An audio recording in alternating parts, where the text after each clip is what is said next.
Self-employed people will face challenges when it comes time to purchasing a house. They have to use some alternative programs.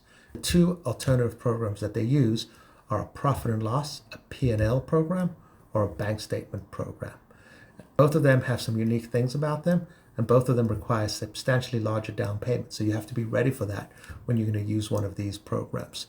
So the P&L program is pretty cut and dry. You ask your accountant to prepare a 12-month P&L, and I don't mean the prior year, I mean the prior 12 months. If it's July, you're going to need a profit and loss from June through June, and what we're going to look for on there is the gross receipts, which would be the top number, the expenses, which would be all your costs, and the net income. If the gross receipts are 300,000, the expenses are 200,000, your income would be 100,000.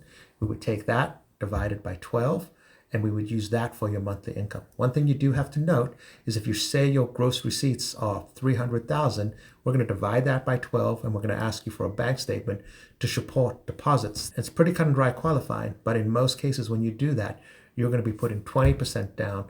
Sometimes you can put 15% down. So it's a substantial down payment, and there's no first-time home buyer programs that are eligible for that. The other one is the bank statement program, which is going to require 12 or 24-month bank statements. We're going to add all the deposits up, and we're going to divide that by 12 or 24 months, depending on how many bank statements we're using, and that's going to be your monthly income. You can use either personal or business bank statements for those programs. So in both scenarios, it's good to go. But if you do use business, we're going to take a percentage of the gross income. We're not going to use the full income. One thing you need to know about that program is in some cases you can put 10 or 15% down, but in most cases, just like the P&L program, you're going to have to put 20% down, and that's how most of these loans qualify.